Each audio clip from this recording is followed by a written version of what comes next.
round 12, Tata Steel 2024. So we just arrived at this position between Ding. Ding has black, and was it Warmerdam has white. So Ding was up 3 pawns, right? Got a pawn back, this miraculous stalemating idea, right? So he played rook takes e5 check, king f6. And then if you go back, if you just play king takes e5, you'll see this a miraculous stalemate there. It's a really interesting example of the middle of the board stalemate with just 2 pawns, a rook and a king, and the king on e3. Leah, can you play king takes e5 instead of Yeah, king? that's crazy. It's a fascinating stalemate, yeah, on the previous move. Oh yeah, just press back one. Just go back, just click on yeah, and then make it king, and then king takes e5. It says it's all drawn, but that's a great that's a great draw, right? That's really unique, Yeah. puzzle-like position. So yeah, there's that. And as it went in the game, rook takes e5. But it looks like now the question is in the main line after king f6, yes, again on the bottom right, or just go back one, yeah, go back to that to the actual line. So in the game he goes king f6, right? Because obviously he can't take, and he's like currently he still has 2 extra pawns. But of course white's about to get the e pawn. Question is, can white take the e pawn? So if king, okay, well one of them's ruled out. He does this move, but so this is live, right? 29 minutes to an hour, 8 minutes, so still plenty of time. They reach the second time control, right? So if you go back one though, if we just study that, while they're thinking, so why is it that the king couldn't take an e4? What would happen if immediately right now white goes king takes e4 on the previous move?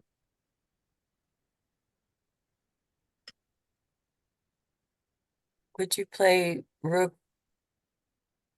e2? Yeah, rook e2 check. You see the skewer? So if king Yes. takes e4, rook e2 check skewer, and then they just take the rook. King's already attacking the rook, not the rook. So you can't take with the king. Now what if the rook had taken? I saw they had the table base there, and it looked like that would fail as well. Let's find out why. So they have to be very careful about black's ability to enter with the king and support the pawn. What do you think, Leah? You were saying something about if rook takes e4? Yeah, because then there would be the skewer, and then white would be out of mating material. But no, with rook, with rook takes e4 instead of king takes e4. Are you referring to rook takes e4 right now? Well, yeah, it would be rook e4, then, well, I guess then the white king would take the rook, but then it still wouldn't be great for white. Okay, so you're saying, well, if king takes e4, then you have the skewer, right? Yes. But if rook takes, you'd have to have the king on f5. Black would need king f5, and then they can, yeah, then they might consider checking and taking. But right now, yeah, rook takes e4. There's no rook e2 yet. Yeah, king just takes it. We're not there yet. So the rook could take potentially, but the problem is that the king starts carving his way in there, right? So rook takes e4 like king f5 or king g5. Ideally, you want to get the rook to cut off the white king from the f file. That would make it much easier. But let's see. Let's play it out real quick. So let's say, for example, he needed to go rook a5 because of that, though. So let's say the rook takes e4 at this moment again instead of rook a5. Now the question is, can black try to win this? Well, pushing the pawn looks premature, is it not? I think push. Yeah, I think pushing is premature because the king comes over. It doesn't seem like you're going to promote. No. So you'd have to go king f5 or king g5. How about king f5? Attack the rook, right? Not attack, but like keep pressure on it. So king f5. Now, if the rook checks on f4, then the king wraps to g5, and then suddenly black has those, as you were saying, like the kind of check opportunities to pull the king away from the rook to decoy it, strip him of his protection. So then king g5, and now there's some checks threatened by the rook, right? Like even rook e2 check. King takes, would that be a win? Yeah, the king gets in front of the pawn, that should be a win. So yeah, so he didn't do that, but interestingly enough, it would be I'm sure so many people in that position would just take, right? So black didn't fall for the stalemate, but then white didn't fall for taking the pawn. So he swung, okay, wait, can you go back real quick later to win? So where were we? Because they made like 2 moves there. So rook went to a5. I mean, what actually happened in the game? So the rook went to a5. And then, yeah, and then what happened next? And then he tries to, so I mean, black has to attempt it, But it looks like this is a draw. But still, I mean, white, just like with the previous move, it'd be very easy for white to mess up here. Now, why is it that this is holding? That's fascinating. He has to play like perfectly here to hold this. Now we see a rook f5 check coming. So what you, of course, the critical line here is g2. G2, and only the, see, this is tricky because the king can't go down the promotes. And the rook can't go down either because he has rook a1. You see that? I'll make an error on that. So G2 is, you know, you have to, obviously you need a remedy for that because G2 looks very dangerous, right? So let's say G2 here. Now this, okay, so king moves, you just promote. This move fails as well. Do you guys see what black does to promote the pawn? It seems that would be losing, yeah. How can black usher the pawn into G1 if rook a1 were played? He could check the king, move the rook over to f2. So we have, so white, if black goes G2 and white goes a1, how can black make this happen? Oh, okay, white, okay. And G2, they want that for black, but they can't do it now because they get taken. So how do they, right, after imagining G2 would happen, how do we promote that pawn for black? G2. In other words, what white needs to, the thing that white needs to prevent. Right, I'm looking at it. Mm-hmm. Yeah.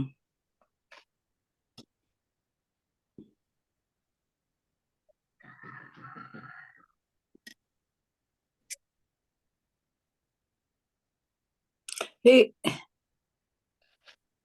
guys see it? Well, if he's at G2, then he just brings down his rook to H1. Bingo, that's it. Rook H1. And then he's going to promote. Right. I mean, it doesn't matter. The rook can check, just moves the king and, you know, start moving. I mean, not there, but you know, start moving it out of the way. He can, yeah, he can even like start to kind of zigzag around. He can even approach the rook, but he's going to promote. He's going to win on the bottom right there. So, yeah. Okay, let me get rid of that. Okay. So that means that if G2, I mean, again, that's the critical line, because if he doesn't go G2, white starts winning the pawns, it looks like. So it's the critical line G2. So they may have agreed to it. No, he's going to try. Black has to try, but again, G2. Well, we probably insert the rook check, right? I think we're going to go for the rook check. Let's see. We can start checking him, right? Laterally. Because think about it, you don't have, well, there are two options. It's either rook G5 or rook check immediately. You may as well insert the check immediately, right? Now, if he goes, maybe, I mean, it's either here or here. But you see, it's like if you insert rook f5 check, then you get the other check. Oh, my bad. He's going that way. But we'd have to analyze that. So rook f5 check, king g6, rook g5 check. Then we maybe that's a way to hold too. I don't know. We would try to patrol, but apparently he sees that he has a draw this way. Oh, well, the king's exposed, right? It's still a little tricky. Oh, here's what you do. Okay. So it's the same concept. We ultimately need to get our rook on the G file. Remember, because we can't go cover the back rank because he has rook down. So it's a really intricate process, right? So basically it looks like what he's doing is he's saying, okay, if you want to stop the checks, you need to approach me, right?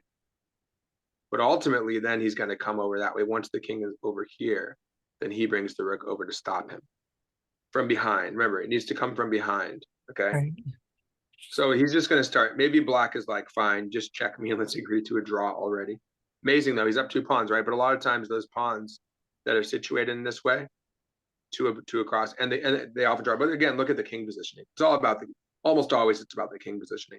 Like whether it's a Philidor versus Lucana's. So Lucana's position, the person down a pawn draws. And I mean, sorry, with Philidor's, I said Philidor's, it's a draw. Lucana's position, use your extra pawn to win. And it's because your king is able to get in front of the pawn and usher your pawn in. In a Philidor's defense, you're trying to win with the extra pawn. Your king doesn't get in front. They're blockading your pawn with the king. It looks bad for them, but they just sit there and they can set up some perpetual checks and stuff. Yeah, these are always so complicated and tricky to, like, Oh yeah. like I would just think black would be winning here. So does with the king sitting at f4, is this, and the 2 pawns there, is this like the Philidor? Well, it could. The thing is, a lot of times you might have a trade of 1 pawn and it becomes like a Philidor, right? But currently it's not a Philidor, only if there's one pawn. Well, Okay. ultimately it would be like that, yeah. Let's say the white king, because the black king's so far away. Let's say black were to like give up the G pawn, and then white's king were blockading the E pawn. Then we can aim for like a Philidor. So ultimately that's exactly what happened. He goes behind. Now what I was thinking is whether you go from F5, but I think F5 check. I think that was a clumsier way of doing it. I think you found a more elegant way here. Let's look, Leo. Why don't we check it out real quick? Maybe I'm right, maybe not. I think I was probably wrong there, but there might be a way that would still work in a less elegant way. If you can you go back There's to the clumsy or not, you know? no, I'm not sure though. You don't want to keep it simple though. Yeah, that's true. So if you go back to when he went when he did the lateral check, I think on A6 or A7, it was A6 check. Yeah, right here. So instead of that move, if you go back one, what if let's play out a sideline. Let's look at what would happen if he had done rook F5 check. It's almost like you don't want the rook too close to the king though, you know, because you don't want it to be attacked, so you keep it at a distance. That's probably what he had in mind. So let's see what happens. Let's say he goes to G6 now. King G6. No matter what, see that way the idea there was we would go for a tempo on the G file. So now we go rook G5 check. I think this might hold just the same. Now here's the thing. So king goes back again. No, then you keep checking him. So let's say he goes to H6. Tries to avoid the checks. He goes to H6, right? And now you gotta look out for the E pawn though. Because if you don't do anything, he's gonna push his E pawn. You're like, oh, I can't take because he takes my rook. So now what I would imagine is like rook to G8 or G3. And then just try to sit there and hold on. I think it seems like it holds, does it not? Like let's say yeah, like for example here, because now your king is nearby. You're gonna take the E pawn. He can check on H4, I guess, and then you just move it, you just blockade King E3. Yes, he goes rook H4 check. Just don't trade rooks, right? You go King E3, and now the pawn's hanging. So you blockade that pawn. Of course, yeah, don't go to G3 and block. Don't block your own rook. And then he has to, yeah, you're threatening it. If he goes rook H3 check, okay, now you just take the E pawn. So you see, then he has nothing. You just take the E pawn now. And again, he can't go rook H1 now because you take the pawn. If he goes rook H2, you just come over and you gang up on the G pawn, you win it. Just pile up on it. See that? That would be a draw. So I think that may have held as well. That's what my inclination was that. But then actually more similar to a Philidor's defense is where you set up a series of checks. So yeah, I get this. He's setting up a series of checks. So in the real game, okay, did they make another move? I think they did move again in the real game on the rectangle on the bottom right. There's probably, I imagine there are two or more ways to hold this. Remember there was that table base and there were like multiple moves and they all drew except for one. That's how it often is. Okay, so like for example, when he couldn't take the pawn. If he had taken the pawn, the bait, he would have lost. So he had to not take the E pawn and leave it there as it is now, and then he would take it when the moment's right. Okay, so Leah, would you mind going back to move? Or just I think you press arrow down or something. Yeah, maybe arrow down on your keyboard. Yeah, there it is. You see the King D5 was just played. Let's see what happened there. So he's checking him. Now he's wrapping around. I mean, hey, he's not making it easy here. Because you have to keep your rook nearby. But that's the only, interestingly, the only difference in the line that I mentioned was what? Let's say you keep your rook on the 5th rank. So my idea at first was rook F5 check, rook G5 check. Now, what's the only benefit of that line with the rook being on, let's say, okay, he's going to be on the G file to stop the promotion. He has to be, right? So what's the benefit potentially of him being on G5 over G7? In terms of black's king placement.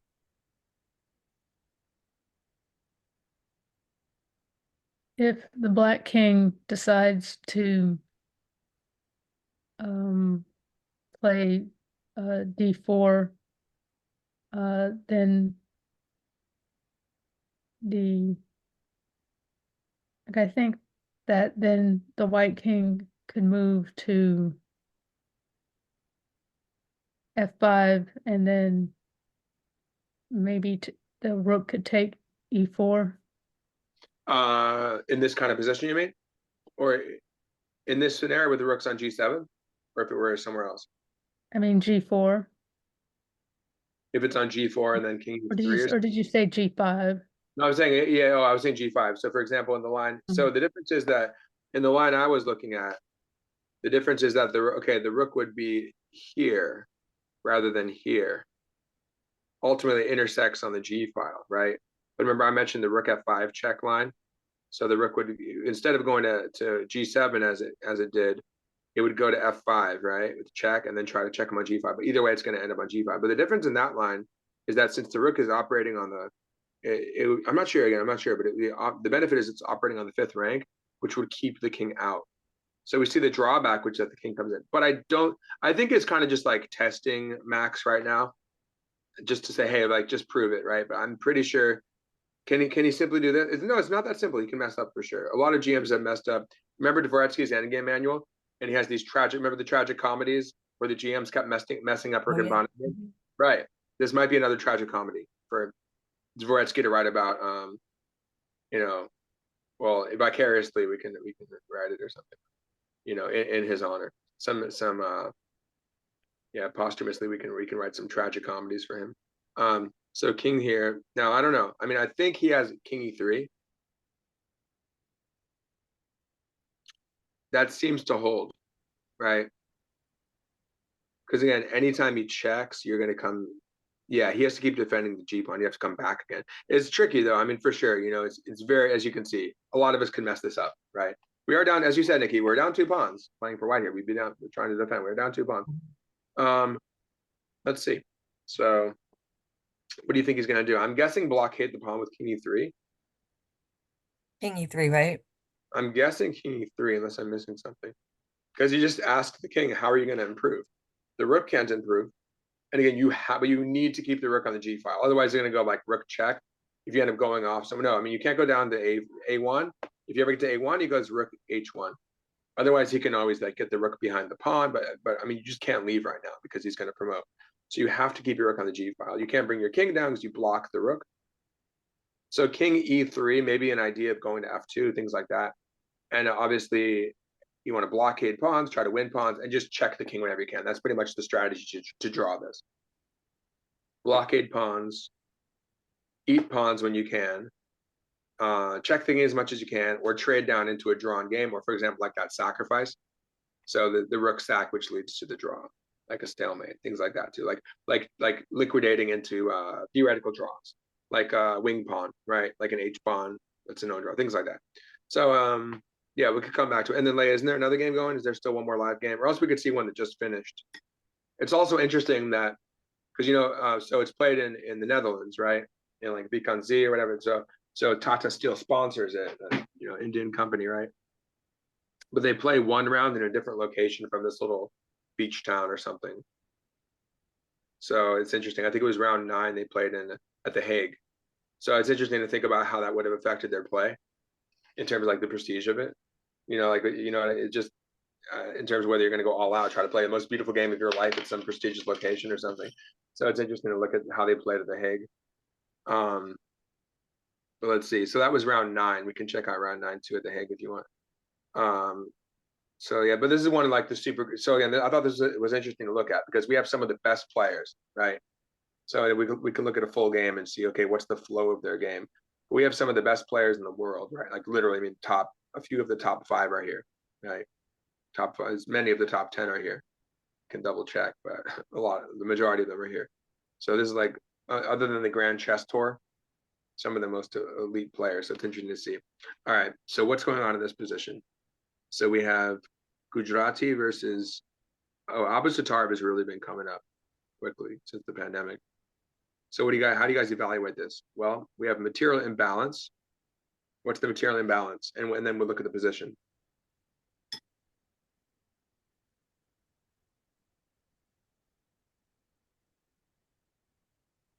So first I always count the pawns. I mean, we can assume that no one's up like a rook, but we can look at it briefly, but it's not that decisive yet. So what's the pawn count?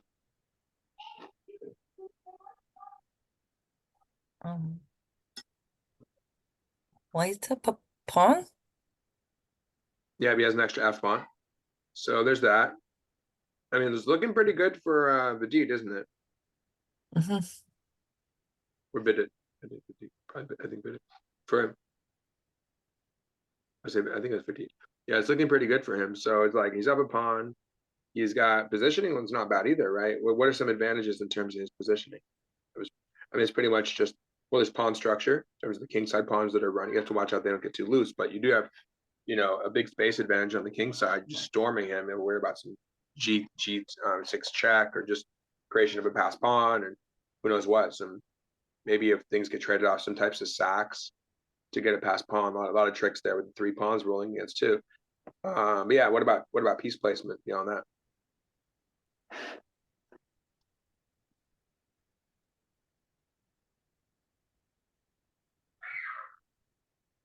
Well, White's rook placement looks nice. Because it's keeping black back, the black king in particular. Yeah. And Just like the other game, looking at that rook, whether it's going to stay on the 5th rank or the 4th rank to cut off the king. And here you're on the 6th rank to keep them confined to 2 ranks. And they can't even challenge it. Even if they wanted to play like rook d6, then you would take it with the bishop. Not to mention you have a rook c7 check and pick up the a pawn. But yeah, the is nice. Bishop is really effective on g3. It kind of, that g3 bishop is just, it's guarded by the pawn, mutually guarding the h pawn. And it's also keeping the rook out of d6, and it's also controlling c7. So it can do some stuff on c7 in the future.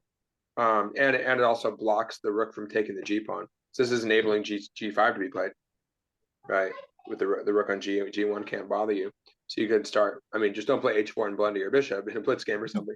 But as long as you keep your bishop there nicely, and then you just kind of keep gaining momentum. Hold on a second. But yeah, think about how you would. How you would do that. Got some kids playing over here. But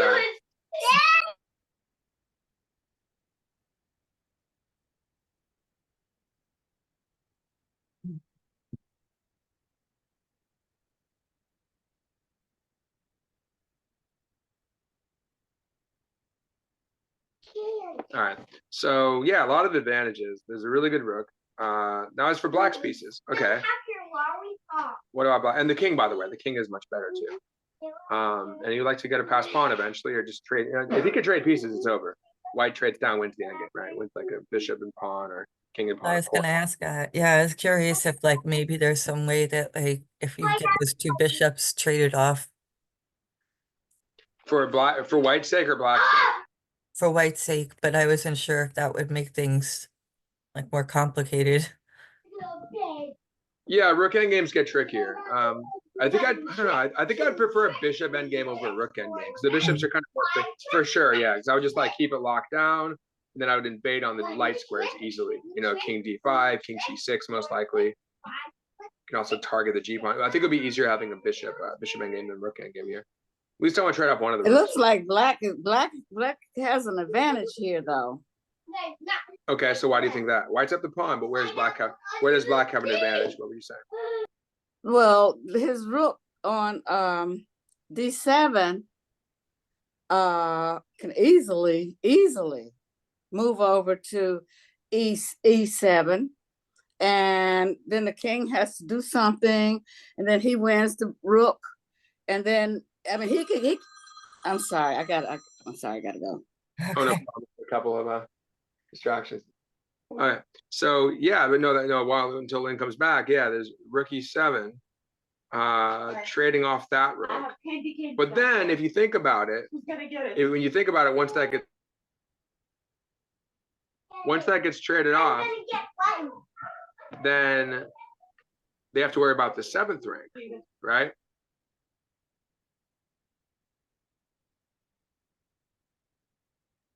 Okay. So when Lynn comes back, we can look at that with her. What do you guys think? But I mean, there's king f3, so rook e7 check, king f3. Then there's rook f1 check. That actually gets really complicated. So no, Lynn's onto something there. We have to be alert, and we don't have to play rook e6 after rook e7 check and trade it off and lose the f pawn. Then we lose most of our advantage. That's actually a pretty concrete line right there. Leia, you want to play it out real quick? Let's say he goes rook e7.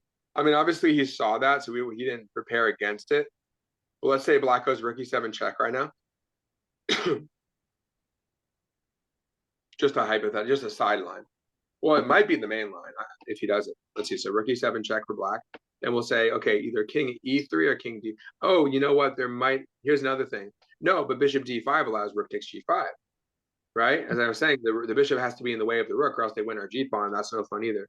So then I think okay, so let's say king f3. Oh, yeah, that's interesting. And then there's rook f1 check. That's not that pleasant. I think we could just start trading, but like if you go king g2, then they take your e rook with check, then you take f1, then we're back. No, we don't want that, right? We don't want that. So then they take that, right? So we have to block with our bishop now on f2.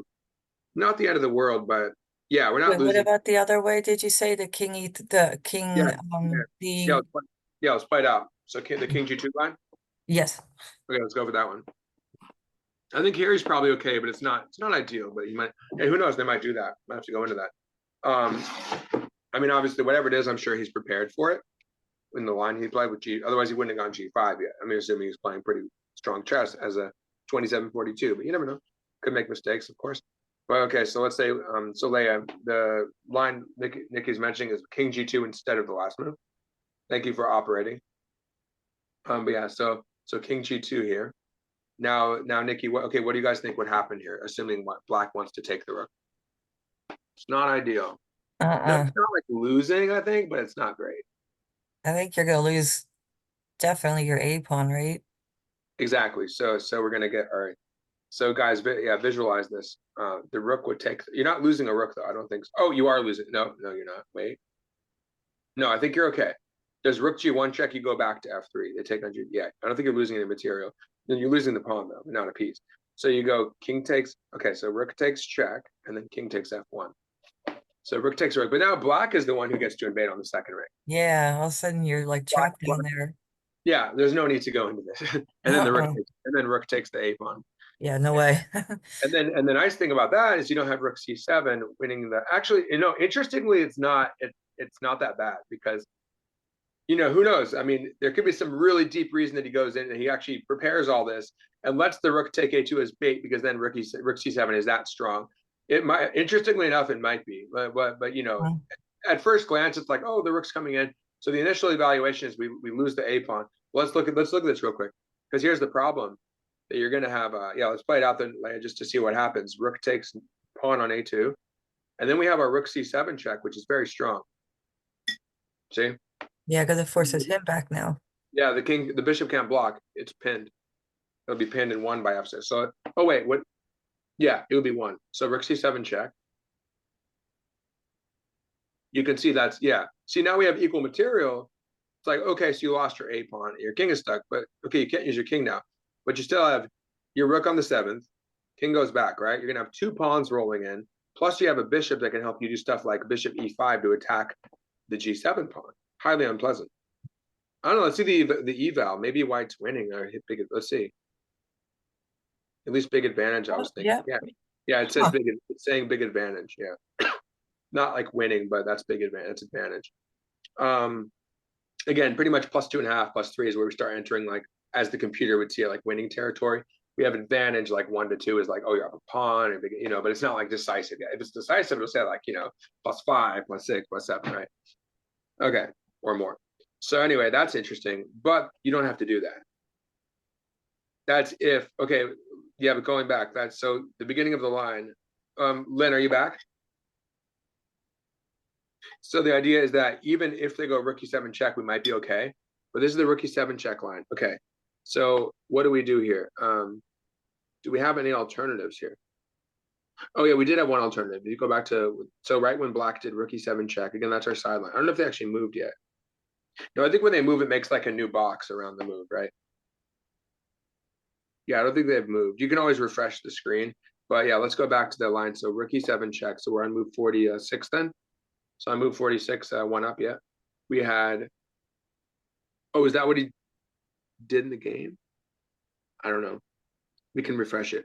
At any rate, we're looking at right before that move that's boxed right now. To the left of that is the rook e7 check. And the point is we don't need, yeah, back, go left from there. Left one more. From where your mouse is. Go left, yeah, straight, go left of that to move to rook e7 check where you see rook e7. Yeah, so there, that's Lynn's move. And now there's also, oh, right, there's bishop e5, but then they take that's the point. Then they take the g pawn, which they want. I think that's the best version for Black. Interestingly enough, though, when you go back, it seems like it's not that terrible. Oh, how about king d3 also? That might make your job easier. King d3 possibly. At any rate, I think they can probably win your a pawn. One way or the other, they can get your a pawn. But as we see, it's advantageous for White. Because now they can take your rook and go rook g2 check and skewer you and still pick up your a pawn. Or they go rook c7. No, rook d7 check, you'd run to c2, which is what we want. But here, yeah, you just take and then they skewer, but you have actually it's almost transposing, except it's worse because your king would not be stuck on the back rank. So this is where, oh, that's fine. Oh, right, wait, is that, no, then you, wait. Oh, right, you don't have rook d2 because then you lose the rook after rook's check. So is it almost the same thing? The king just ends up on d1 instead of f1 or something, right? Because you still need to go king c2 to counterattack. It's one of those things where you have a hanging rook, but you need to counter. So it might be I don't know, it's hard to say if it's better or not. King goes to c2, it's probably pretty similar, and then they take your rook and you take their rook. So you see the only difference is that you end up taking the d rook instead, a d1 rook instead of, I think it was an f1 rook, right? And then they still take your a pawn. If they probably know, they should probably play rook e7 knowing what's going on. But again, same thing, right? I don't think it makes a huge difference. It actually might benefit us because our king might help our pawn or something. But as you can see, same concept, right? So it's an interesting little trade of rooks that happens. Kind of. Oh, it says it's even worse now. Well, okay, interesting. So what But about that's rook? the winning territory. Well, how about rook takes a2 then? Hold on, let's see. Maybe it's no. You know what? It's probably because we shouldn't go rook c7. Maybe we have a better move. So let's say they take a2 again, just like when the king was on f1. Maybe we have a better move than that. Than checking. Do we have like g6 or something? Oh, we might have g6 check. Point is, we're gonna have some nasty stuff on the back rank. See that? Yeah. That's probably it. You see the g6 idea with mating ideas? Yeah. You see how strong that is? I think it's losing. Let's see, g6, pawn, bishop. Yep. You see it? He's gonna have to go to the Yep. back rank. Well, Yep, g6 yep. check, take, then take it, right? So otherwise, you take h7 probably, Mm. and get it. Because they take it with the pawn, and then you take back with the pawn, and then you have. Oh, it says it's a draw. It says it's a draw. Amazing. Oops, I guess that's not it then. Let's find out. Darn. Let's find out why. It looks good to me.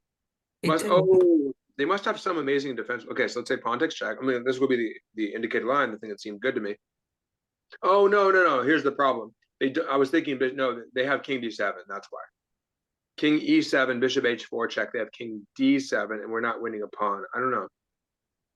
We can look at it real quick just to show. But the difference is that when you check immediately, they have to go to the back rank. Now they don't have to go to the back rank. I mean, it still looks good to me. It's kind of like the other game, like we have to play precisely, but it seems like maybe they can hold. And then we'll go check back and see if they actually drew or not, or if white messed up that game. Okay, so king e7. And then bishop, I was looking at, anyway, this is what I was calculating. Bishop This is h4. uncomfortable looking because you're putting yourself right in the line of a check. Let's see.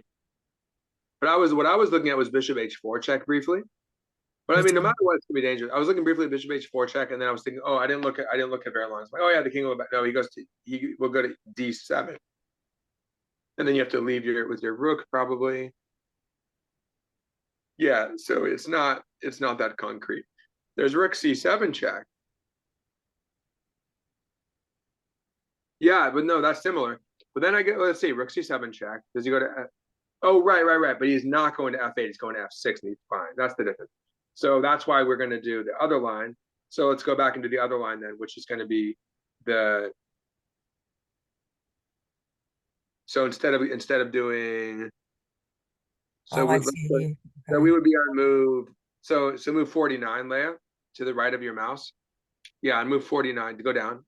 Yeah, right there. So instead of g6 on move 48, we're going to go. So we'll do the rook c. What was the move? If rook takes a2. Okay, so if rook takes a2 again, we're gonna. So it turns out we don't do g6. That's interesting though. So rook takes a2, and then one move. We'll do the same line that we're looking at, but so ultimately we do our rook c7 check. And interestingly, remember we were looking at the position of 1.5. So maybe it's somehow making a difference that the king's on d1 route. In both cases, it's advantageous. But I think the only difference here is that the king's on d1 instead of f1, right? Remember, there was a different rook that hung. Different rooks are hanging in each line. So yeah, because we had like one rook hangs, the other rook hangs. Tit for tat scenario. Yeah, so but the point is they have to go to the back rank, and they can't go bishop e7 because you have bishop d6 winning the bishop. They get pushed to the back rank, and then we go g6. See, now we go g6 and we get what we want. See, g6 here, and then now they have problems. They got some, yeah, let's say they take, pawn takes back. And then they have some serious issues here. Because now you have, you know, I think you're gonna pin them and then you're gonna try to win the bishop soon enough. It's very uncomfortable. Very, very uncomfortable, right? Yeah, they're just totally stuck. And then if they're not careful, you're gonna play bishop d6 and win the bishop on f8. But here's the thing. If you go bishop d6 right now, they go rook f2 and guard the bishop. See that? So you have to be able to orchestrate, but you don't rush and play bishop d6 because currently they don't have rook f2. But you just sit there and you keep them tied down and you wait for the opportune moment. Also, there are lines where your king comes in. So, for example, saying rook a5. Now they're going to get to f5 to guard the bishop. But then you go like you start bringing your king in. So the point is that your pieces are coming out, your king's coming in, and their king is miserable on g8 and their bishop's pinned. So it's basically winning. See that? Now it's saying plus 3.3, which it thinks is effectively a win, right? So the difference between plus 1.5 plus 2, huge advantage. Plus 3 is like you're entering winning territory. Does that make sense? Yes. Okay, why don't we go back? Okay, well, we'll see what they did. Oh, can you refresh it, please, Leia? Let's see what they actually did if they moved, and then we can go back and see what happened in the other game, and then we can flip through. And if you want, I can switch it over. I can flip through it. I could just flip through, so you don't have to tell you whatever. So I could just do it. But yeah, since we're here, did they actually move? Did he voluntarily do this? Yeah, the clock is ticking now, which should mean that's the live position. So he voluntarily. So rather than go. Lynn, are you back? Because we're analyzing your rook e7 check line, which was very interesting. Yes, I am back. So you saw our analysis of rook e7 check, how that gets very complicated. The line you mentioned. Yeah. So it turns out that it's still good for white, but he voluntarily goes back. Oh, I think it's prophylactic in the sense that it prevents some rook c7 fork ideas. Maybe. I'm not really sure why he did that though. Honestly, I don't think he really needed that move. And again, this is where we're going to try and get into the heads of grandmasters. But this is an example where Abu Tatarov is already in big trouble, getting outplayed by Vidit, right? So then we would want to look back and be like, how did Vidit get such a nice position to begin with? Or how did Ding, get those 2 pawns? But the pawns were kind of like not the nicest pawns, with double isolated pawns. But we can look at a win that's already occurred by some really strong players, be like, okay, again, trying to think for the GMs and think, how do they do that? How do they really make that happen? Every detail. So now it's his move. Yeah, he's just squeezing him and he's up a pawn. So ultimately, and it's his move, so no more concern about rook e7 check. So we'll see. Yeah, and as you saw, he was able to handle it. So we'll see what he does there. And Leia, is the other game still going? Or did it finish? The end game. You drew?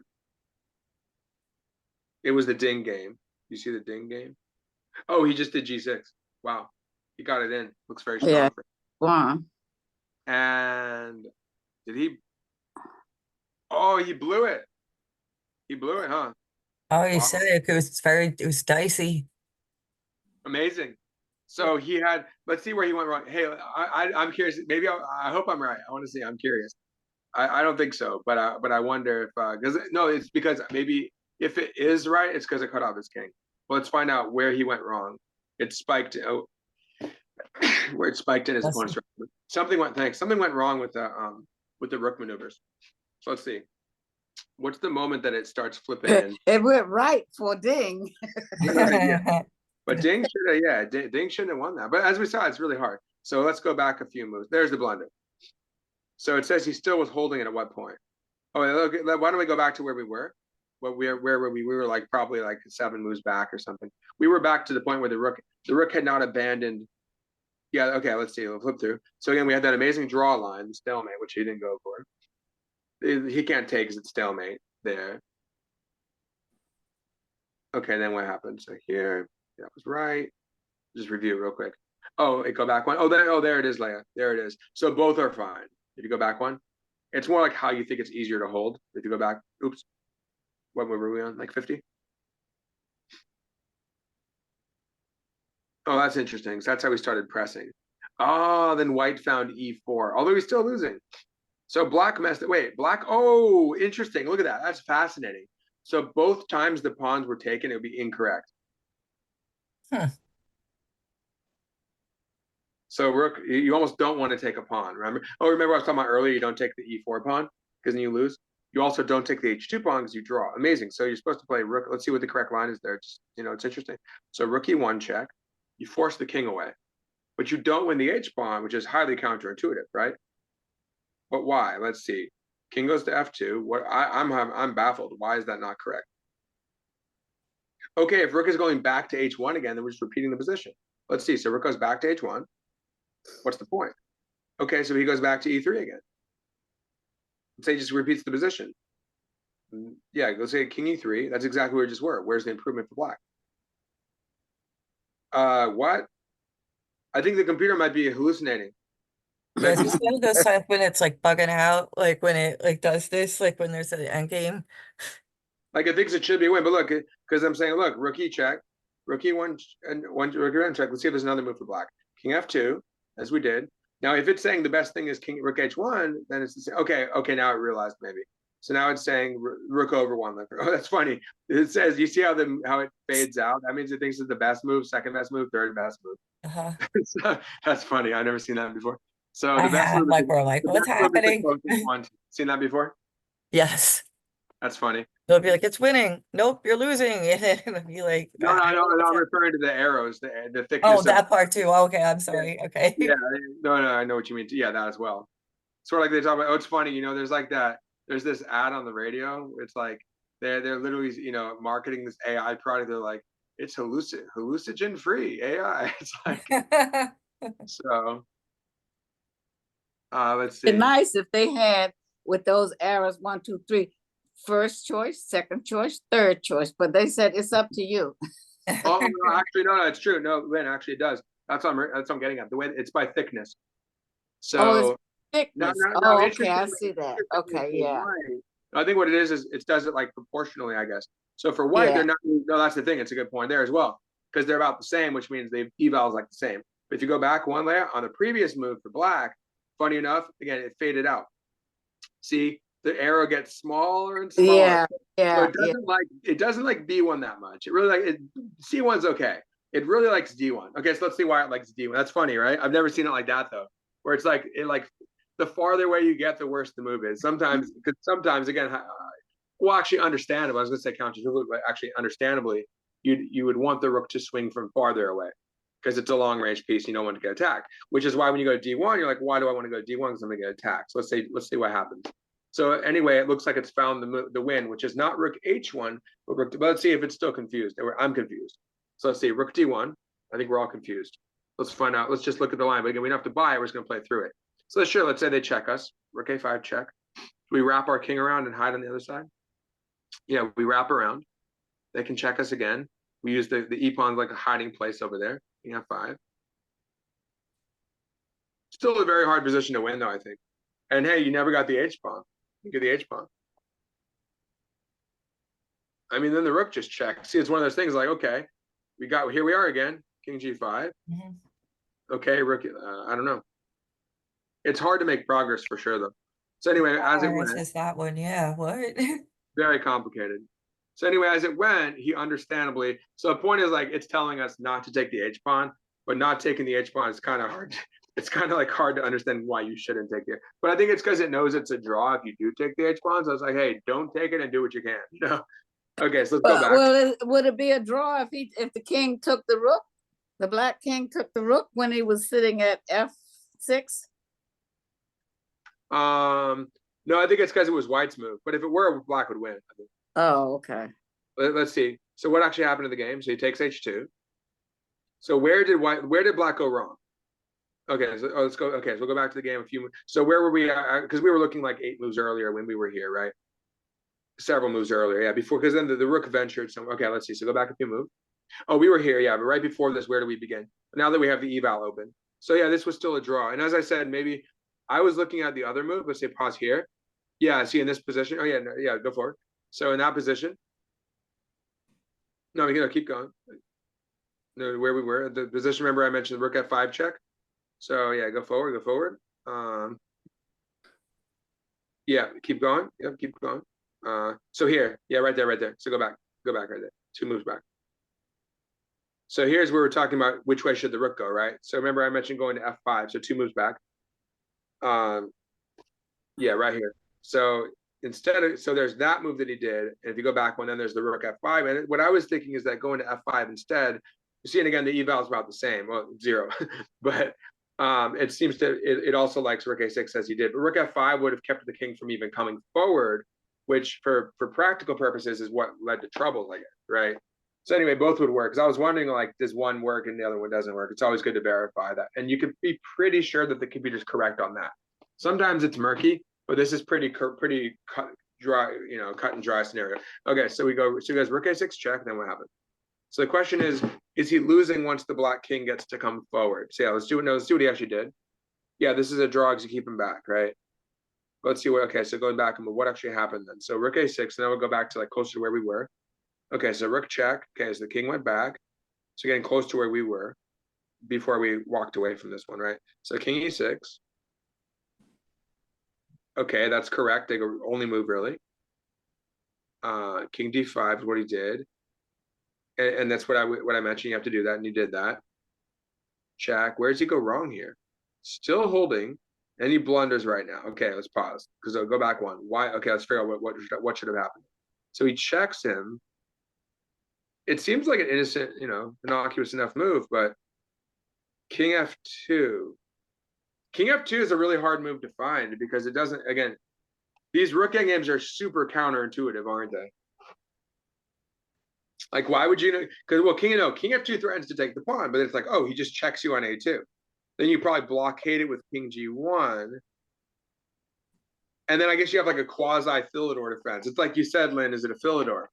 It might be getting close to it. It's really weird. And then you try to set up a series of checks with the white rook. Okay, let's see what the correct move is then. So we'll see how he actually lost. But the correct move is king f2. So let's say rook a2 check. I would don't do that. That's not that's nothing. It's not good. Like, let's say rook a2. If he does that, it's easy, right? So let's say he does rook a2 check. And then I was thinking, do you go king g1 or king e3?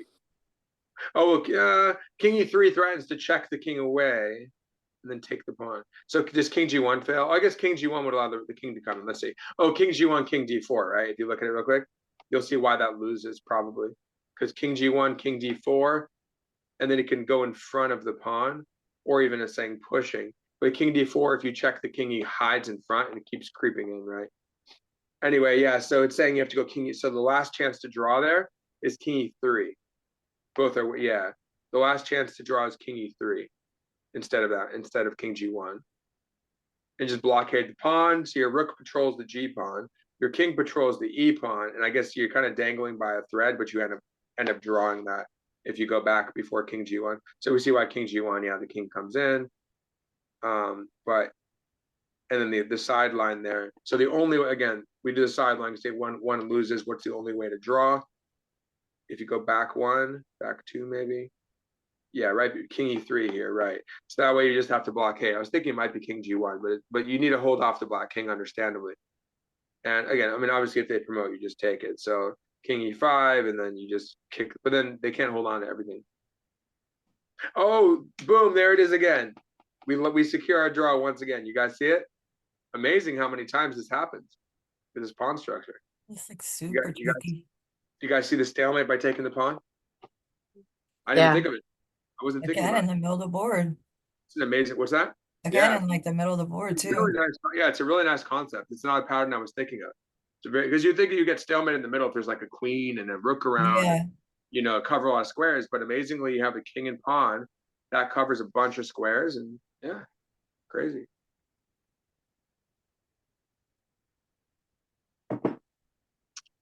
Wow.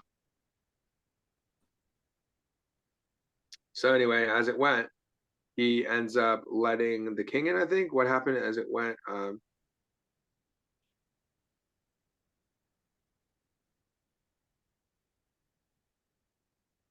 so he does throw the queen. He does throw the pawn at him. He's luring one of the pieces away.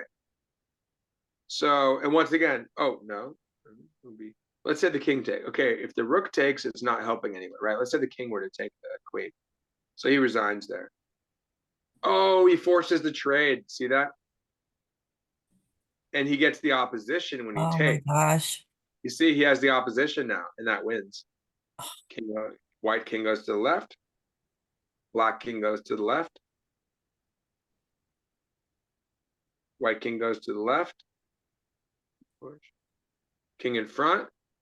And then we create that red carpet where we're going to usher the king. We outflank him, right? Which here I call it creating the red carpet.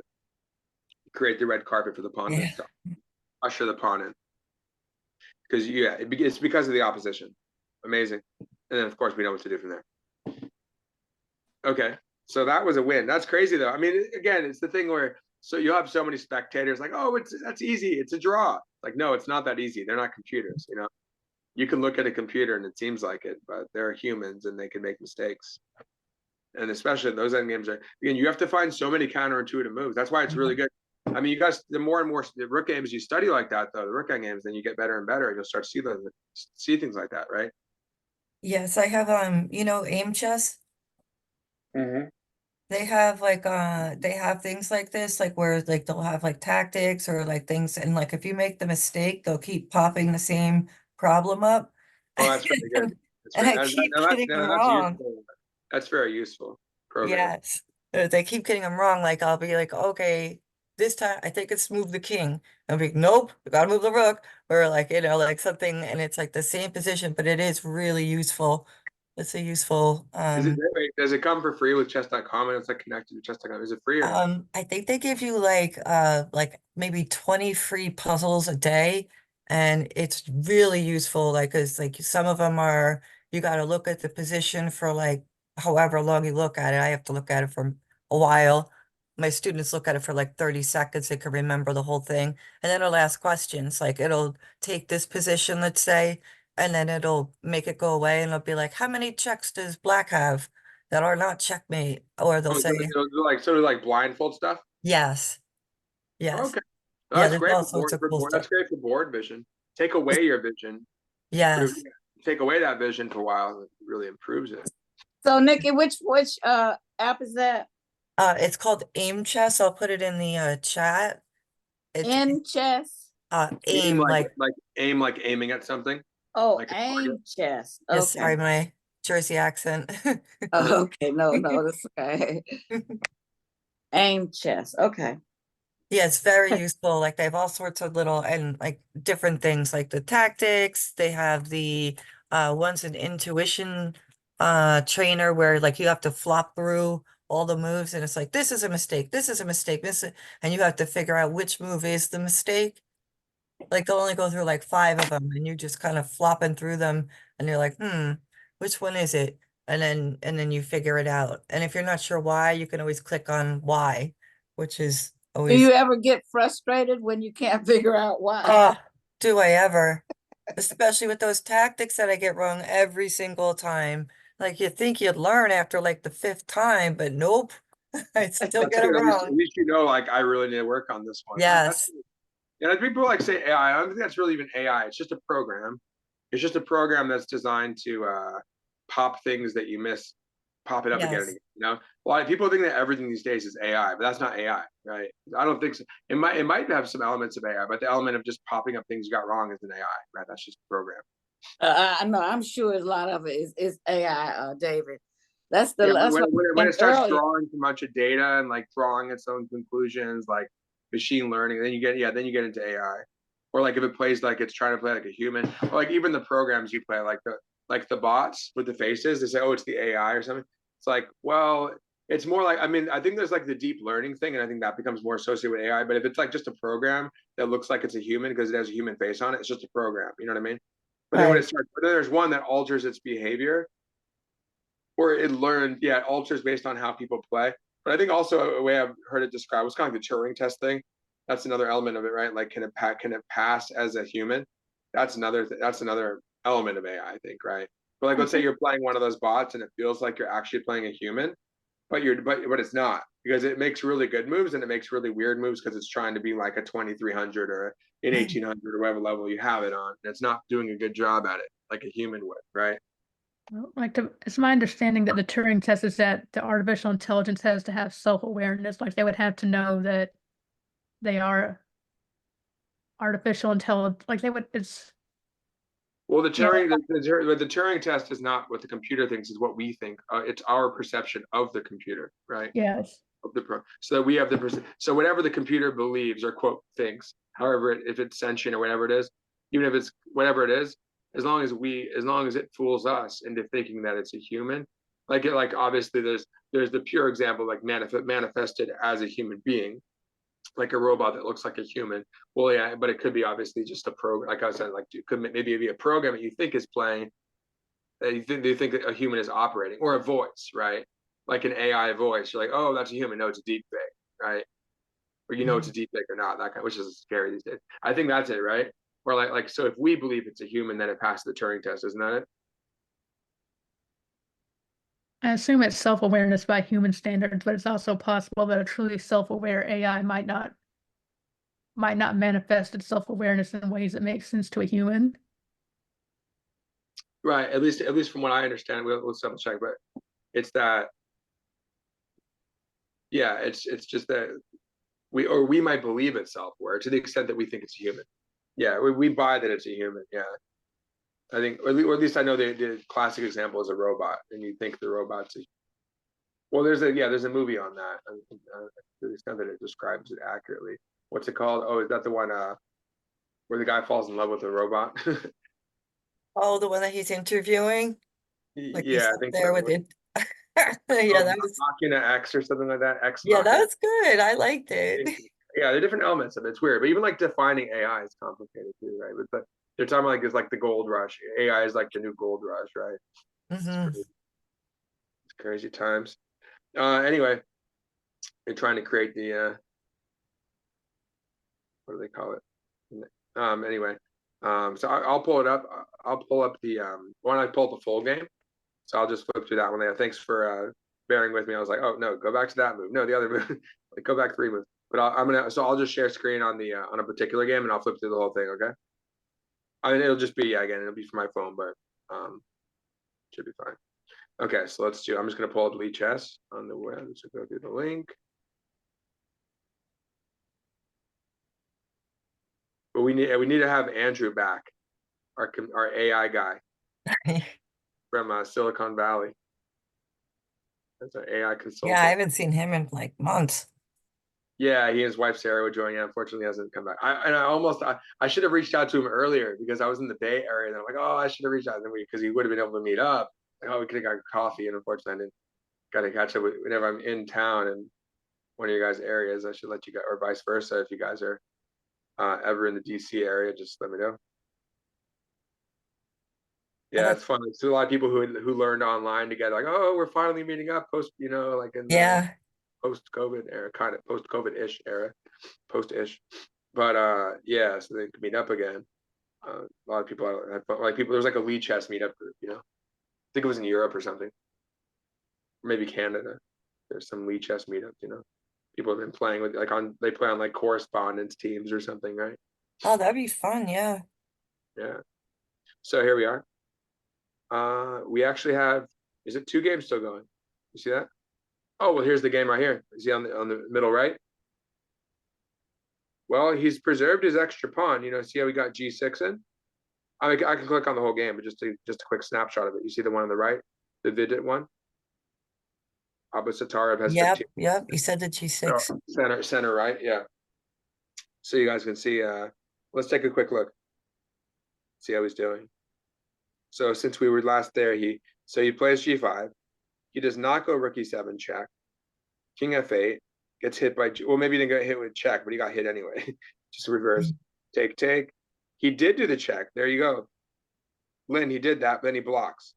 Oh, you see the difference? You see the difference? But like I mentioned, previously you needed the bishop to be in the way because you wouldn't go here now.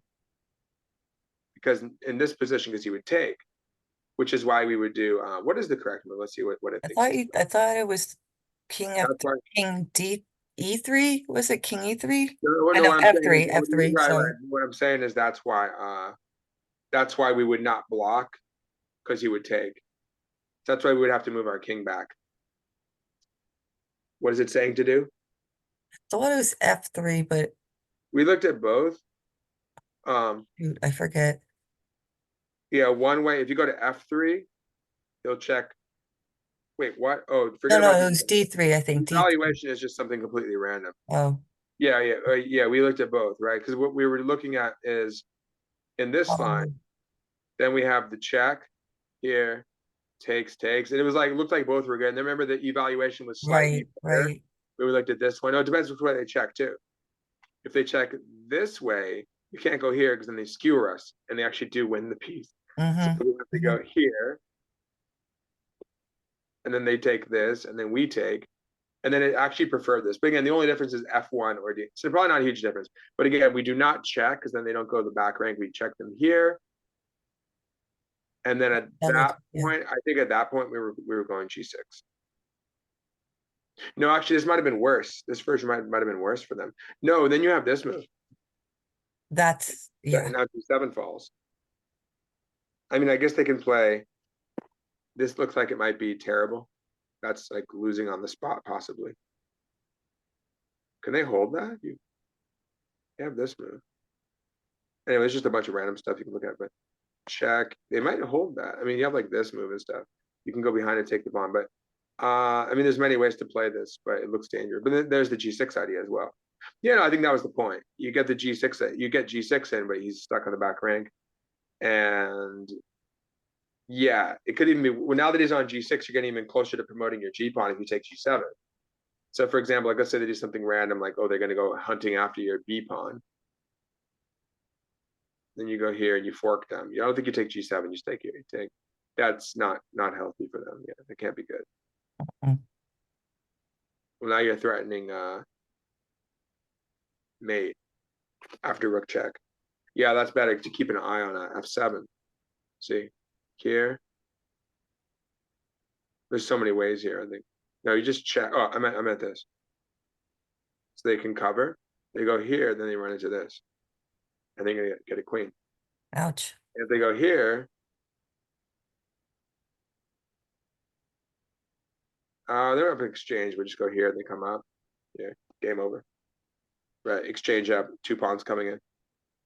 You're actually threatening H6 check to get the bishop, so they have to like move the bishop somewhere. So like, yeah, I mean, it's over. It's too much material, right? Stuff like that, right? You just have the 2 pawns come with the rooks too much. Anyway, so that is going back to this line that we were talking about with the rook E7. So he doesn't do that. We get our G6 in. He does do the check. He blocks. So here we are, right? Very similar situation.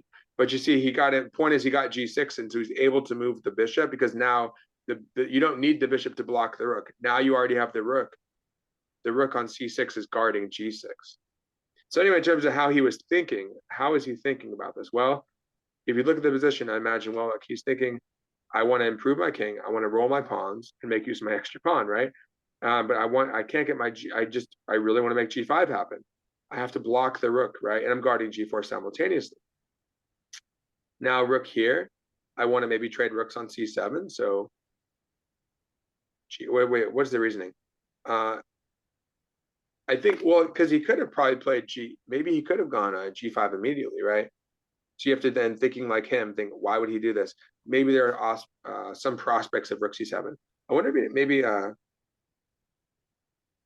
yeah, it's funny. The computer is looking, you see how it says rook AC8 there? It's like pulling from a different game or something. See how it says rook AC8 under the computer eval? That's not even a move right here. You guys see that? No. Where is it? Okay, you see where it says plus 1.4? Yes. Yeah. You see how it says rook AC8 to the bottom left of that, unless it's showing me something. Oh, yeah, I see Oh, it. my bad.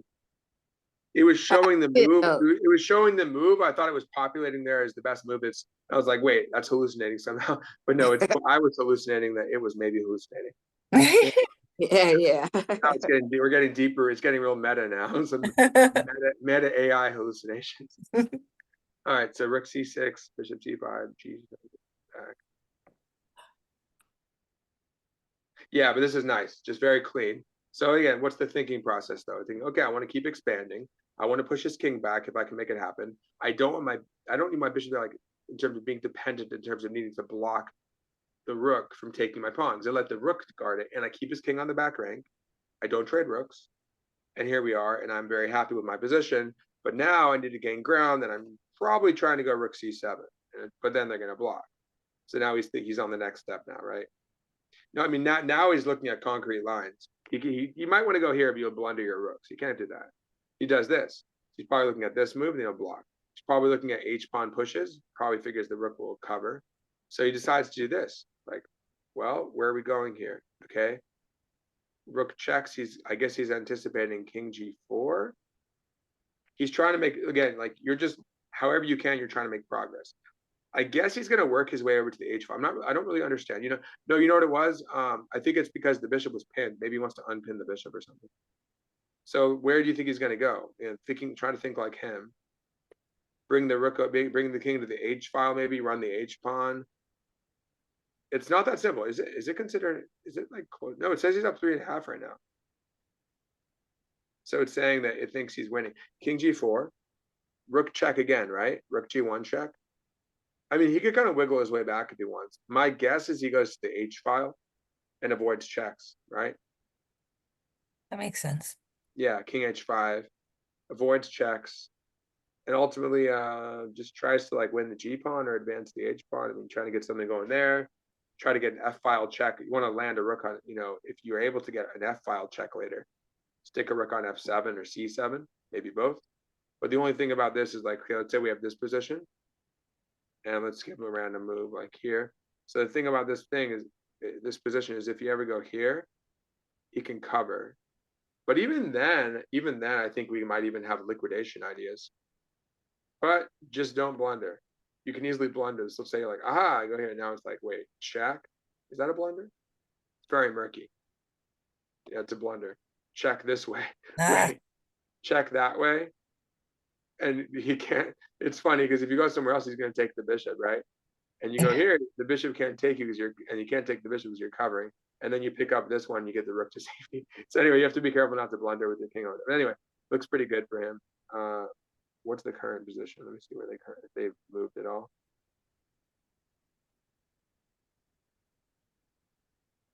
And then there's still the first board. 4 against 5 pawns. That's going on for a while right there. And we have Firouzja. Anyone beating Nepomniachtchi is interesting to see. He's tough to beat, right? And then we have Vidit. Okay, so we have king g4. That's the current position. Well, why don't we take a look at in terms of a full game? They had a draw. Pragnananda and Gukesh, the 2 players from India, had a draw. There are 3 guys from India: Gukesh, Pragnananda, and Vidit. And then 3 players from China, I think. You know who Zhu Wenjun is? I mentioned she's former. I'm not sure if she's current. She might be current women's champion. I know she's been in multiple times. I'm not sure if she's still women's world champion. Zhu Wenjun. So actually, both are from China. Because usually it's women's chess has been dominated by. First, it was like Russia. Champions have gone to Russia, Ukraine, and China recently, and then India. I think for like Blitz champion and stuff. But really, it's been dominated by Russia and China, but not for men's. So Ding is the first male player to move to the top, right? So now I think it's men's, and so China's currently dominating. It's kind of like you got the 2 biggest countries in the world too, where like India just surpassed China's population, right? They're kind of like vying for the world titles too at the moment. So they're both up there. But yes, there are 3, but still, other than Anand, there's not been any other Indian player that can like differentiate themselves in terms of like really, yeah, in terms of like pushing up to the world title, to really like. Zhu Wenjun is the world champion. She's the current champion from China. Okay. Yeah. So the current champions are both from China. That's interesting.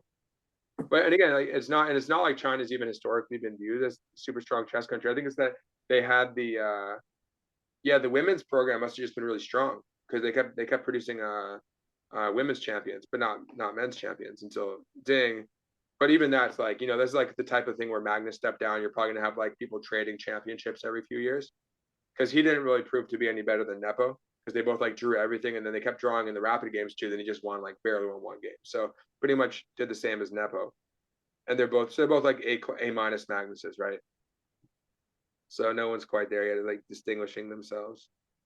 But anyway, I know he's still champion though. But I mean, it doesn't, you know what I mean? Like it's not like he beat Magnus, so nobody could feel that great about becoming champion right now because he just stepped down, right? So it's like consolation prize. But hey, pretty good still. Can't really complain about it. But at any rate, it's still it's tough to beat any of them, right? So the fact that who beat Nepomniachtchi? And Farouj is one of the greatest players too. So the fact, remember, do you guys remember when Magnus said he only wants to play Farouja for the championship, for the title? Like if Farouja wins, it's like if Farouja wins, I'll play. So Farouj is interesting, and he left Iran. He gave up. He French. renounced. I think he renounced his citizenship. Did he not? Yeah, he's French. He has French citizenship now. Yeah. He renounced. He's not dual. He renounced his citizenship, right? Yeah, I'm pretty sure. Yes. It's interesting. I was actually watching this quick thing on Einstein. It was like a YouTube thing. It was pretty. She seems to be pretty good. It's like something think. Is it Deep Think or something? She covers like historic figures. So she covered Einstein. I have to think of it. I think it's called the Deep Think or something. So anyway, she was doing she's talking about his personal life and everything, and his childhood, and yeah, how he was as a father. So it was really interesting. But what was it about? He said, about renouncing his citizenship. So apparently he renounced his German citizenship. Was it Austrian? Was it German or Austrian? German. I think it was German, yeah. Yes. So he renounced it, and like he was in the US and everything. Then apparently when he came back later in life, I think he became a citizen again of Germany. And then he may have renounced it again. I think he renounced it twice, if I recall. So I don't know exactly how you go about doing that. Like, do you know how I know in Germany, and like a lot of renouncing their citizenship. It was and like a lot, nationless or something. What's that? in a lot of European countries, if you can prove like your ancestry, they'll green light you to the front of the immigration line. And I know Germany is one of them. So and I think at that point, no one was going to deny Albert Einstein citizenship anywhere, but It's like honorary, so you get like honorary citizenship. But how does one renounce their citizen? I mean, obviously it differs by country, but you just like go to the State Department or whatever, and you're like, I'm not a citizen now. Give me a form to sign, and let me That's a go. good question. How do you? Yeah, I'm it's not interesting. really sure It became about apparently stateless for a while. I'm not sure about the procedure, but I know to renounce the citizenship in the US is really difficult because because there are people who leave for whatever reason and they try to do it and it's very onerous from what I've read. Right, let's say like they want to become Canadian. You're like, okay, how am I going to leave US to go to Canada? You'd have to get a work visa, or you'd have to somehow pretend to be a refugee. You have to become a refugee from the US, or you have to potentially renounce your US citizenship, become stateless, and then end up in Canada somewhere. If one was aiming to go to Canada or Mexico, or wherever they were trying to go. So it's interesting, the actual legality, like how that works legally. But yeah, and then Fisher, speaking of Fisher too, like in terms of the citizenship, and yeah, because it got complicated for him too, because he was thrown all around the place from Japan, and I think it was just U.S. to Japan, and it was in Yugoslavia, and then he got jailed in Japan, and then what were they trying to do? They're trying to extradite him, and they ended up, and then Iceland took him in. Like, hey, he kind of had like honorary citizenship in Iceland, effectively based on because of his feat there, right? Based on his win.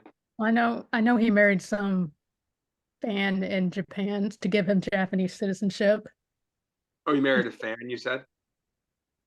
Yeah, she was like the president of the Japanese Chess Association, but because Western chess isn't super popular in Japan, like nobody really paid attention. And of course, Fisher was one of those guys who was like, I like submissive Asian women, so that. But she did get his estate. Doesn't mean that it always has to be the case, but Well, he said that, so I'm not. he said that. He actually stayed. Oh, that's not your words. Those are his words. No, he actually said that I'm not imposing my notions on him. Oh, I see. Oh, that's interesting. Yeah, he had a lot of controversial notions, but definitely was known to be misogynistic. So we have knight. Let's see. So he's playing knight c3 and he wins. That's interesting. Okay, so again, we're trying to think for Firouzja. So let me know what you're thinking. I'm gonna tell you I'm gonna pretend like this is my game, and I'm gonna tell you how again, I'm gonna try to kind of play vicariously through Firouzja. Now I haven't heard his analysis, but even if he does give his analysis, he's never gonna reveal how. Even if he knows exactly what he was thinking, like his, obviously we have so many subconscious processes going on, but in terms of his narrative, overarching kind of narrative, in terms of how he's approaching the game, and I think everyone has one to agree. It's like, oh, I'm trying to control the center. I'm trying to attack their king. I'm trying to control the E file. I'm trying to secure my king side. I'm trying to not let them invade. You know, there's that kind of thing. I want to have double pawns because I think they're going to be good in this scenario. You know, so you have the overarching narrative, and then you have the lines to get into the quality, and you get into the qualitative and the quantitative aspect in terms of concrete lines. Anyway, I'll try and tell you anyway, I'm trying to decode how is he winning, right? So what is Ferrugia doing to win?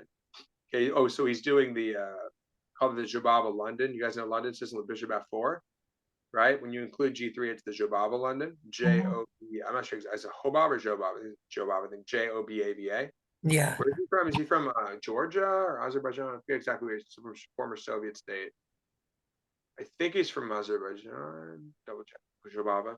So bishop f4, c5, e3, maybe Georgia.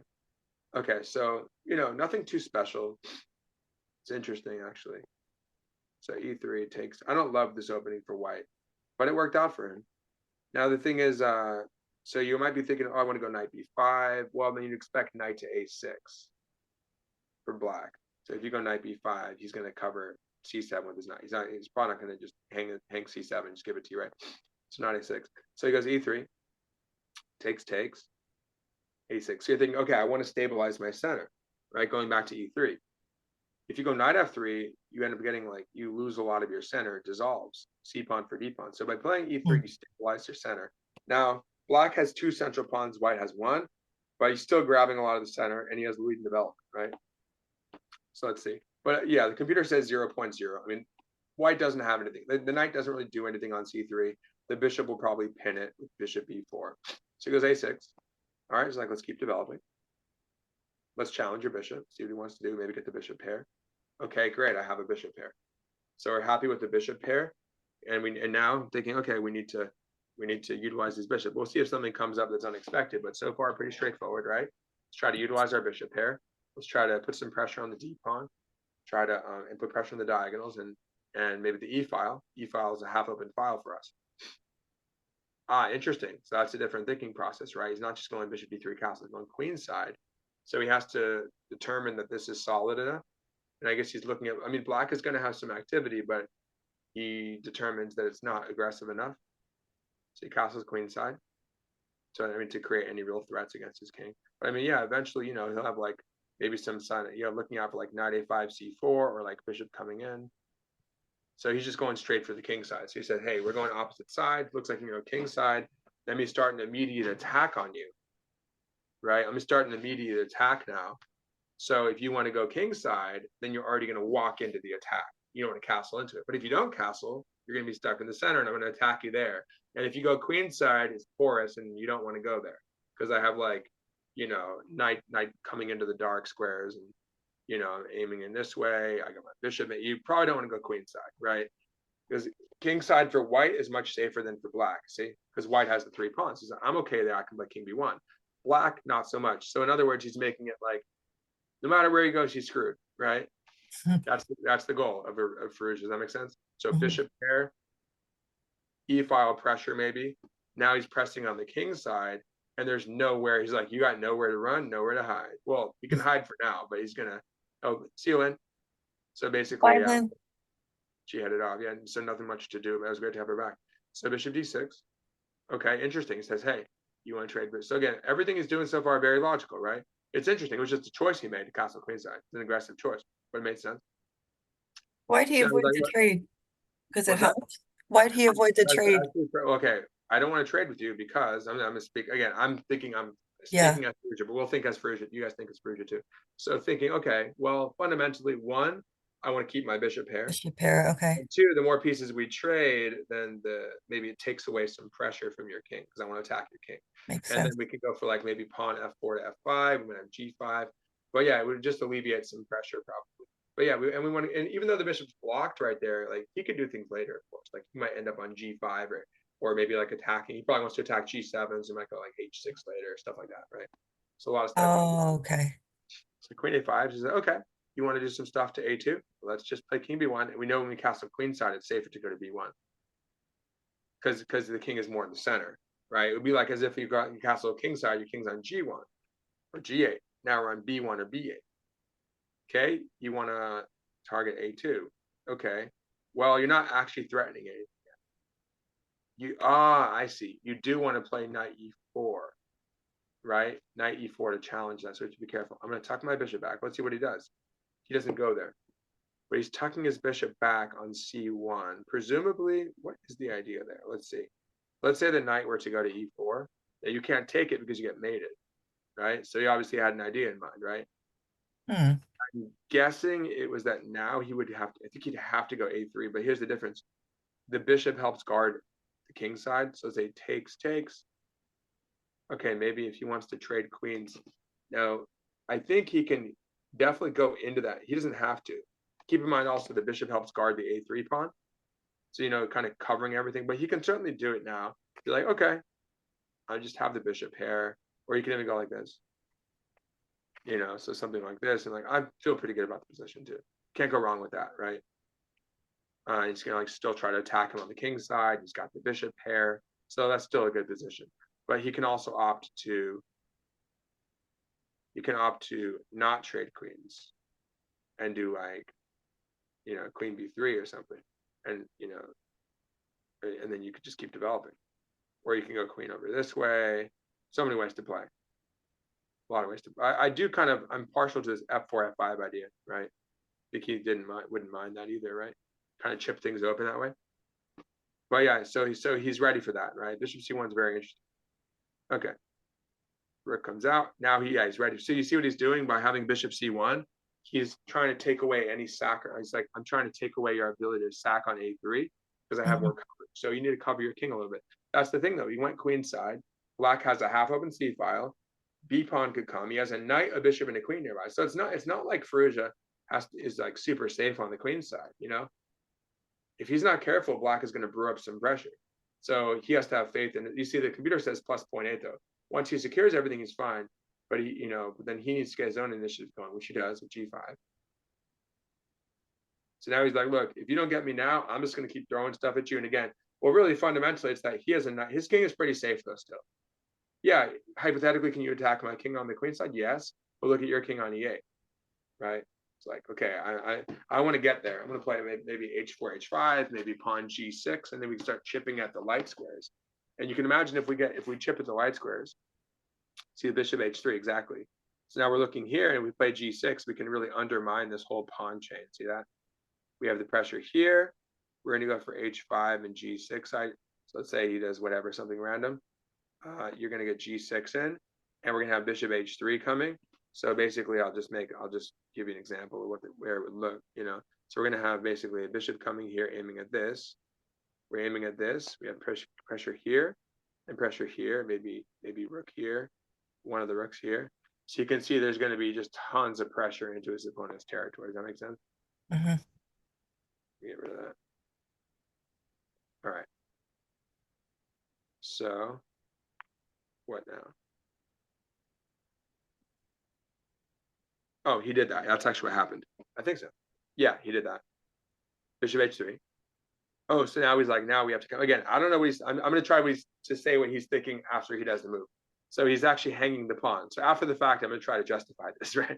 How is he justifying this? Well, he'll justify it with his next move. Let's see what he does.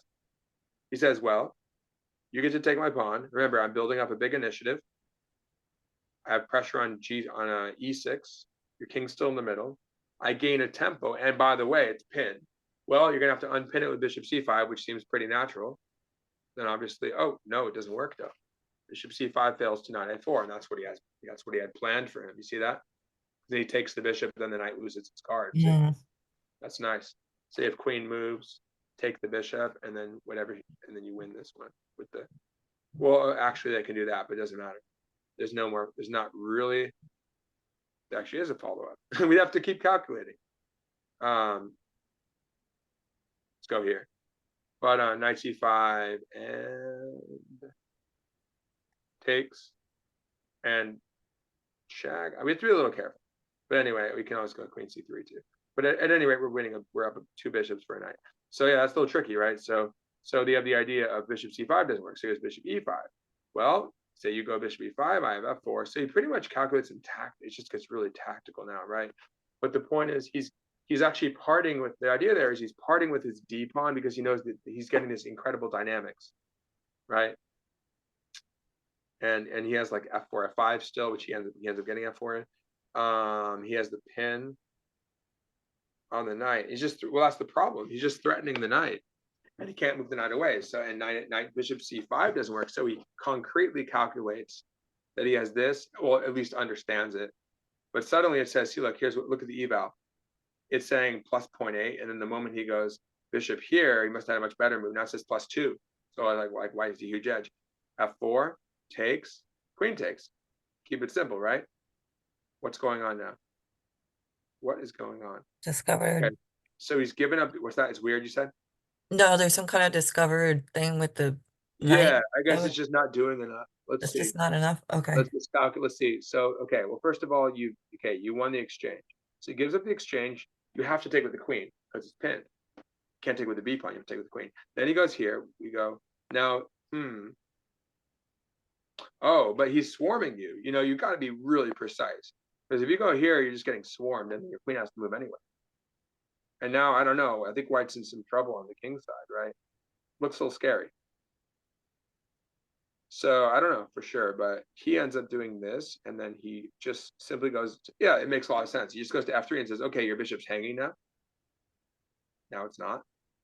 Get your king out of there. But he's up in exchange. Basically, so the smoke has settled a bit, a little quieter now, right? And he's up in exchange for a pawn. He's up a point. And he still has, don't forget, he still has his pawns coming.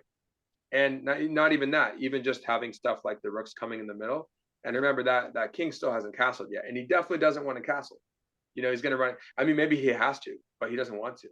So you see, we still have these continuing problems around the king. Or maybe you got to start running your king to like D8 to C8 or something like that, you know? Yeah, it's a little tricky. Oops. Okay, let's see how much more. Oh, it didn't. Yeah, he ended up getting in by move 34. It's unfortunate. Hmm. Let's see how it turns it into a winning advantage. So queen F3. Still got to prove it, but he's got the material at this point. Okay, well then he breaks through. Makes sense. Got to try something. Knight's coming. I mean, yeah, he looks like he has compensation, right? Bringing some pieces in, but uh-oh. Now he's trying to remove the queen from the defense of the bishop, so the pawn has to take. And he takes this one.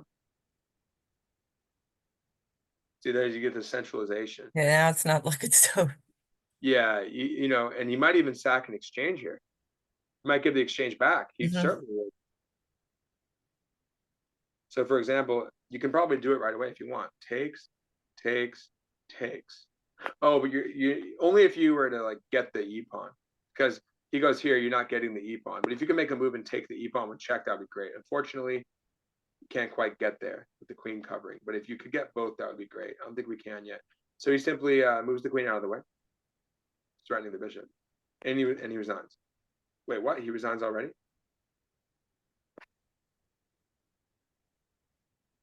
Wait. King A1, did I miss something? Or is that a sideline? Rook A8 question mark? That's the end of what that's all I'm Okay. seeing. Wait, I'm not seeing anything else. So well I can understand why he'd resign here, because if you with the bishop's under attack, right? When he moves the bishop away, you take this, everything collapses.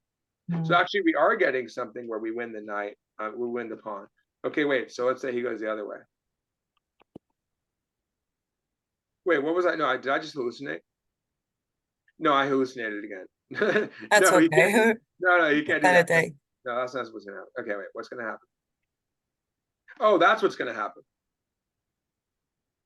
We'll do that way instead. That time we were definitely sacking the exchange. We're gonna make them. That's what it is. So yeah, what else does? Yeah, again, if it goes this way, still. All right, thanks. Takes, mate. So what does he do? That's why he resigned. Well, it does say plus 5.3, so the computer agrees that it's lost. So where did it go from bad to worse? I mean, but he was just up in exchange. Okay, so it says here, really, it says plus 2, then it says plus 3, then it says plus 3.1, plus 2.8, plus 2.9, plus 1.4, then it goes plus 5. Yeah. So that must be the real mistake. So what should he have done here? Yeah, that rook move was the thing that said that was like the worst is that f8. Because I think he didn't resolve this issue of the bishop. No, I think what it was is, because what it did also is it made it so it made this mate idea possible. See, it made the idea. It's like sometimes where your king is on g8, and like you let them take your 8. Like for example, there's some examples where you're like this, and you let them take your h pawn with check, but you have king f8, or like or like you have a bishop on g7, you have king f8. Similar idea. The rook went to f8, also got in his way, but in this case he doesn't get to it at the right. But basically what happened is it's like damned if you do, damned if you don't kind of thing. Like that king just never had refuge. That's exactly what. And again, I'm trying to speak to the narrative. The narrative is pretty straightforward, I think, from his perspective, in terms of what he's going to do about the king. What do you guys think the narrative was when he made that decision to go queenside and so forth and play this? What do you think now, whether or not he was thinking it explicitly? I mean, I think he probably was, like, in the narrative form, but at least in a way that we know works for us. But what do you think? What would you be thinking, and what do you think Prussian may have been thinking in terms of an overall narrative, overarching narrative about this game once he chooses to castle queenside? What was his general plan?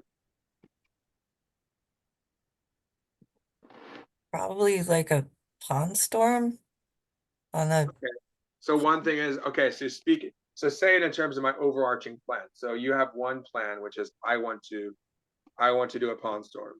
That's one.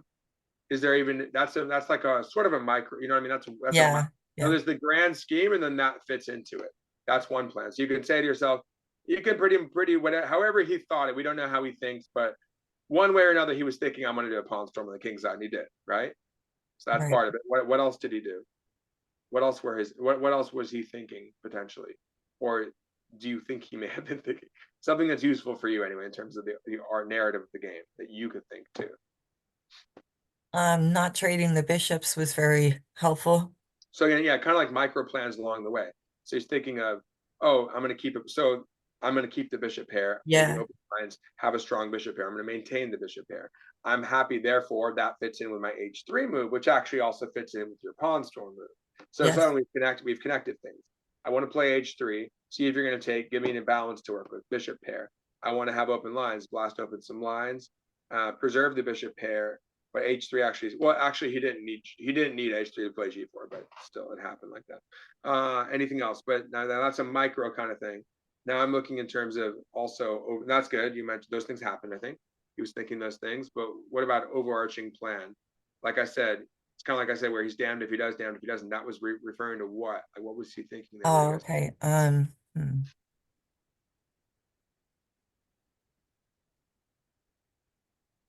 Oh, because like black had like nowhere to go. Like he had no moves.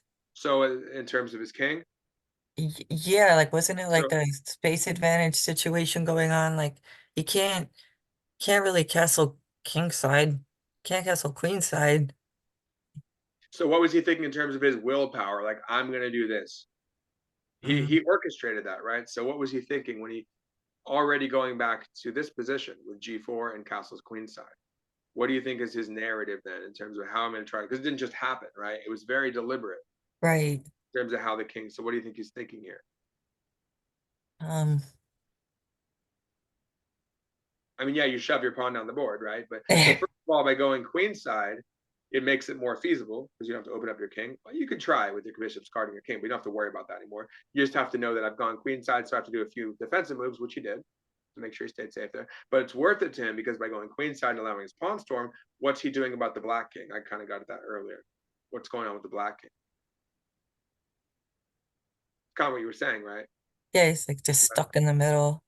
But again, in terms of so what I'm saying is put it in terms of your how you're going to use your willpower Oh, okay, okay. to will through this. It's not just, we happen to get stuck, right? And what I mean is, so the idea here is that you're actively outplaying your opponent. You have an idea saying, look, I'm going to actively castle queenside and play g4. Yeah, sure, possible, but again, even deeper, even bigger than that, than those two things. It's all connected, right? And then you're actively saying, look, your king's in the center. So I'm going to make sure that, again, his game plan revolved around that king never having somewhere to go. And he had to make sure of that. He said, look, if you're going to go on the king side, I'm ready for it with a pawn storm for you there. So you'll be intimidated from doing that. You don't really want to go, you could go queen side, but I'm pretty happy with that because you only have a b7 and a6 pawns and have a bishop aiming in there. So like you can try, but I'm going to attack you if you go on the queen side. Plus, I already have my king side and central play, which I can just do that. I can just do that as well. And I have f4, f5. But if you stay in the center, yeah, I have f4, f5 or central rook stuff. So no matter where you, so basically the idea is I'm ready for the king wherever he goes. I'm going to attack him one way or the other. Pretty straightforward, but actually it's important because you can choose to do a lot of different things. But the way in which his play revolves, yeah, preserve the bishop pair. See, and here's the micro plans to fit in with it, right? So I'm gonna stop your threats on the king side, the queen side. I'm gonna get my pawn storm going, get my bishop on h. So now we're starting to use the bishop pair, the uncontested h3 bishop, and we're going to use that as part of our pawn storm. We actually have a clear target on e6/f7/d5. Let's say rook h1 and take on d5. There's that too. And then it's going to get tactical, and I'm going to allow tactics to happen, like knight takes, and allow some complications, because I think that's going to favor me because of all these x-rays going on and stuff, where again, I think I'm going to have the better of it in terms of our relative king safety. Does that make sense? Yes. And then, so after all this stuff, creating a superior position where he thinks he has a good position, then it actually comes down to some tactics like this. Like now we begin having pure tactics, like just playing like g5 and h4. Like that's like an idea, but it's not a tactic. There's not a tactic here yet. It's just strong placement. Now we have tactics like, oh, I can hang this. Like if he really wanted to, he could have played, like queen e3. He's probably expecting, oh, I attack his pawn. He has to play queen a3, queen e3 or something, or queen d3 and guard. Like, no, I'm not going to do that because I know, one, I have this move, and then I have knight a4. So actually that move was wrong. I'm not sure what was the correct move was because he's pinned. I'm like, look, I know I have a pin, and I know if you go bishop c5, maybe that was I'm not even sure what his best move was. Maybe that was. There may have been some crazy tactics or something like that. Was there some crazy tactic? Take.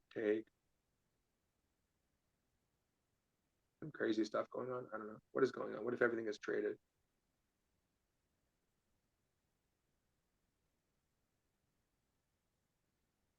There's some random exchanges that can occur. So, well, in that case, it would certainly favor black. But anyway, yeah, there's probably some way which is not so bad. But there's some crazy stuff on c2. So maybe that's what he missed. Something like that. That's what I imagine. But anyway, so now it gets tactical, but he had to calculate, obviously. But then he's like, I'm calculating concretely. And I'm seeing that, you get some counterplay on the queen side, but I can snuff that out. And then suddenly we have our rook, and we know our rook he1's coming. I have my h5 idea. And then we have rook he1 coming soon. And that's what I've been aiming for. This kind of thing. And interestingly enough, okay, see you later. I'm just finishing it now. And then interestingly enough, the moment he goes from the king side to the center, the black rook makes the mistake of also coming to the center, thereby making his central attack even stronger. So it's like he abandons, like, oh, black's like, oh, phew, I can relax on the king side. But he actually helps him get mated in the center or lose a piece because of the mate. That's crazy, right? Yeah. So then he loses on the spot. So but it's like, oh, phew, I can relax a little bit. No, you can't relax. Wait, what was his correct? Again, it's not showing me what the best. That's fine. We figure it out ourselves. But yeah, anyway. So very interesting going on. We see what I mean? Like we can very concretely try to view, and I think it might be useful, right? To think what is he thinking? What's the narrative? It is very useful.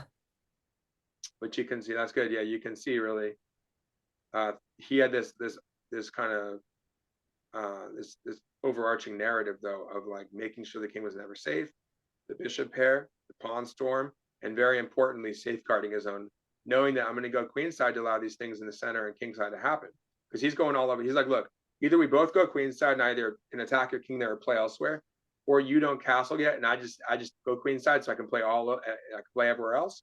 And I just have to safeguard that. It's very important to safeguard that, as he did, right? Then he That continued. bishop back move.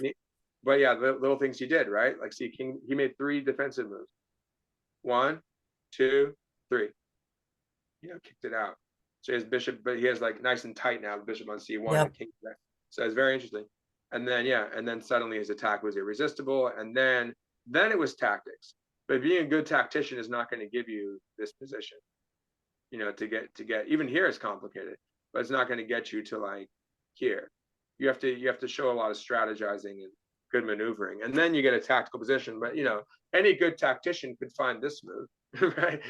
We can all find this probably at some point, but if we think long enough. But it's how you get there. So again, like, I wouldn't be too intimidated by someone saying, "Oh, they're so great in tactics."